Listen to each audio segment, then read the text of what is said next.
سيرى الرفاق ويتقي أصحابي. الحمد لله رب العالمين، والعاقبة للمتقين ولا عدوان إلا على الظالمين، وأشهد أن لا إله إلا الله وحده لا شريك له، وأشهد أن محمدا عبده ورسوله صلوات الله وسلامه عليه وعلى آله وأصحابه والتابعين لهم بإحسان إلى يوم الدين. أما بعد، waxaan kusoo guda jirnay tafsiirkii qur-aanka kariimka ahaa waa darsigeeni afaraad, wuxuuna ka bilaabanaa aayadda 17 ee min suurati lbaqara. darsigii koowaad suuratulfaatixaan kusoo qaadanay, darsiga labaadna 5 aayad ugu horeyso suuratulbaqara, darsiga saddexaadna waxaan kusoo qaadanay aayadda 6 ilaa aayadda 16. kanna waa darsiga afaraad, aayadda 17 oo noogu bilaabana. ilaahay wuxuu yidhi mathaluhum, munaafiqiinta tusaalahoodii, kamathali ladii waa ninkii tusaalihiisii oo kale, istawqada shitay naaran dab shitay, falamaa adaa'at dabkii markay u iftiimisay maa shaygii xawlahu ninka hareerihiisii ahaa, oo dahaba allahu ilaahay uu la tegay binuurihim dadkaas iftiinkoodii, wa tarakahum ilaahayna uu kaga tegay fii dulumaatin xaalad mugdiyaal ay ku sugan yihiin uu kaga tegay, laa yubsiruuna xaalad aysan waxba arkayn ilaahay uu kaga tegay. dadkaas ayay la mid yihiin munaafiqiinta. summun waa khabar mubtada usoo qadaro, hum munaafiqiinta summun waa kuwa dhagala, oo yacni waa dhagala yihiinoo xaqa maqli maayaan. bukmun waa kuwa afla, cumyun waa kuwa indhala. fahum munaafiqiinta laa yarjicuuna xaq usoo noqon maayaan iyo toobada. ilahi wuxuu yihi jala jalaaluhu, aw ka sayibin, aw amase mathalu munaafiqiinta tusaalahoodii ka sayibin waa sida roob shubmayoo kale, min asamaa'i kor samada xaggeeda kasoo shubmayo, roobkaasoo fiihi ku dhex jiro dulumaatun mugdiyaal, iyo waracdun onkot ama gugac, iyo wabarqun biriq ama hilaac. yajcaluuna munaafiqiinta waxay yeelayaan asaabicahum farahoodii fii aadaanihim dhagahoodii ayay yeelayaan, yani farahoodii ayay dhagaha gelinayaan, min asawaaciqi min ajli sawaaciq, biriqyaalka dhacaya daraaddeed ayay u gelinayaan dhagaha faraha. xadara almowti, mowt ama geeri baqdin ay ka baqayaan daraaddeedna way u yeelayaan. wallaahu ilaahay muxiidun waa allihii koobay, bilkaafiriina gaalada koobay, ama wallaahu ilaahay muxiidun waa allihii halaagayo, ay muhlikun bilkaafiriina gaaladana halaagayo. yakaadu wuxuu wasigayaa albarqu biriqi ama hilaaci, yakhdafu inuu dafaayo absaarahum munaafiqiinta aragyaalkoodii, kulamaa mar walba oo adaa yani biriqi uu iftiimiyo, mar walba uu u ifiyo lahu munaafiqiinta uu u ifiyo adariiqa wadada, masha way soconayaan fiihi fii dawi lbarqi, biriqa ama hilaaca iftiinkiisa ay ku soconayaan. waidaa adlama markuu biriqi uu ku mugdiyaabo calayhim cala almunaafiqiin, munaafiqiinta dushooda uu ku mugdiyaabo, qaamuu way joogsanayaan. walow shaaa allaahu ilaahay hadduu dooni lahay, uusan doonine ladahaba wuu la tegi lahaa bisamci munaafiqiinta maqalkoodii, wa absaarihim aragyaalkoodna waa uu la tegi lahaa. maxaa yeeley ina allaha alle qadiirun waa alla awoodo calaa kulli shayin wax walbaa. ilahin aayadahan ilaahay laba tusaale noogu sheega.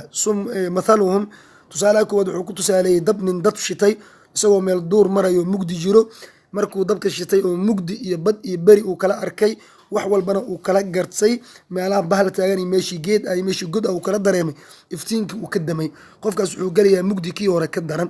munaafiqiinta qofkaasay la mid yihiin.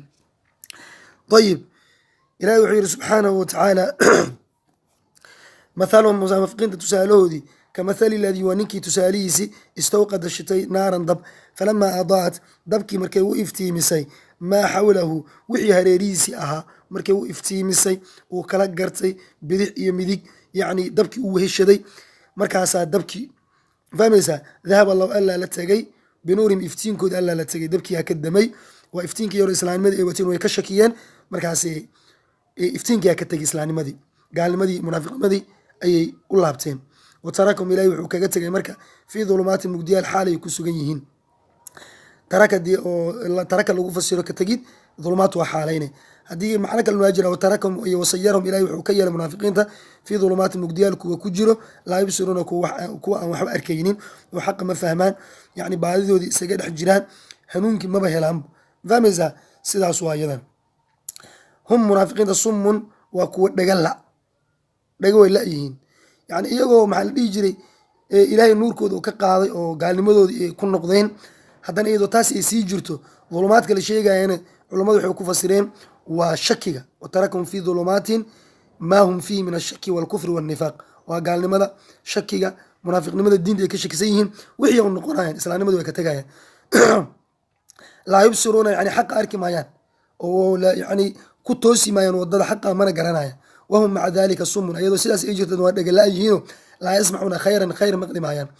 haddana iyagoon khayr maqlaynin ee haddana bukmun waa kuwa afla laa yatakalamuuna bimaa yanfacuhum wax u taraya maba ku hadlaan. muslimiinta iska dacayadeeyana waxay leeyihin sufahaa iyo ay ku tilmaamayaan saxaabadii. ayadoo taas ay jirta haddana cumyun waa kuwa indhala munaafiqiinta fii dalaalatin, yani baadiyay ku jiraan indha waa laayin xaqa ma arkaan. sida ilaah uu yidhi fa inahaa yani qisada waxay tahay laa tacmal absaar, aragyaalka ma indha beesho, walaakin tacmal quluubu alatii fi suduur. haddaa asahaatay waxaa indha beesho qalbiyaalka oo yani laabta ku dhex jirto. fahum munaafiqiinta laa yarjicuuna xaqa ma usoo noqonayaan, laa yarjicuuna ilaa maa kaanuu calayhi min alhidaayati alatii baacuuha bidalaala. wuxuu le yani lagama yaabo inay hanuunkii usoo noqdaan hore iska gadeen, hanuunkii hore iska gadeen oo baadida ay kusoo gateen lagama yaabo inay dib usoo noqdaan, baadidooda ku jiraan. tusaalahaas waa tusaalihii dabka. ilahay wuxuu ku tusaaliy munaafiqiinta tusaale labaad, biyo cirka kasoo daaya ku tusaaliy. ilahay wuxuu yidhi ow amase kasayibin, mathaluhum munaafiqiinta tusaalooda kasayibin kamadarin sayibin, waa sida roob shubmaayo oo kale, mina samay xagga samada kasoo shubmaayo. sama waxaa la yidhaahdaa xagga luqada macnaha yani kullu maa calaaka wa adallaka fahuwa sama, wax kastoo kaa koreeyo oo ku hariyabo samaa la yidhaahdaa. samada biyaa roobkaasu mina samay, samada xaggeeda kasoo shubmaayo. roobkaasu fiihi uu ku dhex jiro dulumaatun mugdiyaal iyo waracdun onkot ama gugac ku dhex jiro. waxaa loola jeedaa dulumaadkaas waxa waaye roob oo mugdi xili mugdi da-ayo. dulumaadkaas wahiya shukuuku walkufru walnifaaq, waa gaalnimada iyo nifaaqa iyo shakiga ku jira. waa aayadaa cirka kasoo shubmaya waxyigaas ku kordegaayo yani lagu dul aqrinaya iyaga shakiga kaga sugayin, waa ka shakisan yihin. waracdun, racdigana waa gugacaas dhacaayo, aayadahaas soo degaayo. yani munaafiqiinta way baqaayeen, waxay isleeyihin aayadan amay ku kashiftaa. yaxsabuuna kula sayxatin calayhim, qaylo kasto yani aayad kastoo soo degto waxay u malaynayaan inay iyaga ka hadlayso, dhehayso hebel cabdullaahi waa munaafiq, hebel gaaladoo la jira, hebel diintoo ka shakisan yahay, waxaasay ka baqayaan. marka racdiga waa saas, waa aayadda soo degayso. wa barqun yani iyo hilaacna ku sugan ama biriq, waa biriqda dhacayso. barqiga waa biriqda dhacayso, waa fahmaysaa. barqigaas mararka qaar iftiinkaas dhacaayo waxay isleeyihin alla xaqan iyo iimaanka amaa raacdaa, diintan waa sax waaye amaa raacdaa. mararkaasi way farxayaan, isla markii haddana iftiinka waa ka tagaa, gaalmada noqon. yajcaluuna waxay yeelayaan asaabicahum farahoodii fii aadaanihim dhagoodii ay yeelayaan oo dhagihii ay gelinayaan, min asawaaciqi biriqyaalka dhacaya daraadiis. sawaaciq waa jamcu saaciqa, saaciqadan waa naar dab samada kasoo dega, waa xiliga oo gugac uu dhacaayo, waa biriqda soo degto dabka, waa ilahay qofku doono ku asiibaa. ayib marka xadar almowti, mowt ama geeri baqdin ay ka baqayaan, digtooni ka digtooyin u yeelayan. sababtoo ah waxay isleeyihin aayaddan soo degto talow amayba ku kashiftaayo waxaa tahay la sheega. ilahi wuxuu yihi subxaana watacala wallahu ilahi muxiitun ay muhlikun, waa midkii halaago bilkaafirina gaalada. macno labaad maa jiraa muhlikun in la yidhahdo wallahu ilahi muxiitun ali midkii hareereynayo waay, bilkaafirina gaalada waa midkii koobay oo bilcilmi cilmi ku koobay. yakaadu wuxuu sigayaa albarqu biriqa dhacaayo, waa aayadihii degaayay, yakdafu inuu dafayo babsaarahum munaafiqiinta aragyaalkoodii, xoogga iyo aayadaha awoodda ay leeyihiin, iyagan iimaan malaha soomaha.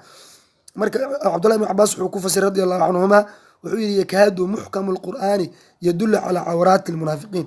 yacni qur-aankan biriqda waa qur-aankan soo degaayo muxkamka wuxuu ku siganaabo inuu munaafiqiinta cawraadkooda dadka tusiyo oo la ogaado, uu kashifo, uu ceebeeyo. hebel waa munaafiq u yihahda, taasuu ku dhawaanaa. marka yakdaf absaar masaasaa loola jeedaa.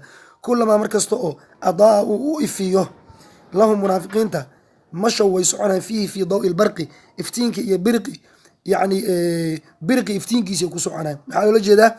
yani biriqaas iftiinkiisa markuu u ifiyo, kulamaa dahara lahum min aliimaani shayun istanasuu bihi watabacuu, markastuu iimaanka u muuqdo diinta xaq waa is yirahdaan, way raacayaan, waxayna diinta xaq waa is leeyihin. wa taaratan tacridu lahum shukuuk, marna waxa waaye waidaa adlama markuu ku mugdiyaabo iftiinkii calayhim korkooda qaamuhu way istaagayaan. haddana waxaa soo degaysa aayad kaloo dhehayso yani jihaad hala aado, zakaa la bixiyo, waa ka shakinaya, naf bixi alla dhib waay, wuu leeyahy maal bixi dhib waay. fahmaysaa aayadaha maalkooda iyo nafsadooda hala badbaadiyana aayadaas way qaadanayaan aayadaha dhahaya zaka hala bixiyo jihaad hala aado naf iyo maal hala bixiyana waa diidayaan marka waidaa adlama calayhim qaamuu sidaasaa laga wada ayadaha qaaray qaadanayaan qaarna waa ka tegayaan wa min annaasi man yacbud allah calaa xarfin qof ilaahay qar ku caabudaa gees markuu kheyr helana diintu ku xasilaa markii yani dhibaato muslimiinta loo geystana waa ka baxaa diinta ilahan ka magan galna walow shaa allahu ilahay haduu dooni lahaa wuusan doonine ladaha wuxuu la tegi lahaa bisamcihim munaafiqiinta maqalkuu tiri lahaa wa absaarihim aragyaalkoodii la tegi lahaa wallahu ilaahay maxaa yeele ina allaha ilaahay qadirun waa alla wado calaa kulli shayin wax walbaba marka ilaahay subxaana watacaala wax walbo isagaa awoodo ayib marka insha allahu tacaala aayadahaas waxaa meesha noogu dhamaaday aayadihii ka hadlaayey yani munaafiqiinta ka hadlaayey shanta aayadoo hore aliflaamim iyo afarta ka dambeys waxaa loogu hadlay muminiinta labada kaleo aayadda lixaad aayad toddobaad waxaa loogu hadlay gaalada munaafiqiinta 13 aayadaha looga hadlay maxaa looga hadlay 13 aayad ilaa waa shir badiin gaalada waa ka shir badiin 20 aayad isku marka halkaas aan u joogo wallahu aclam wa sallallahu wasallam ala nabiyina muhammad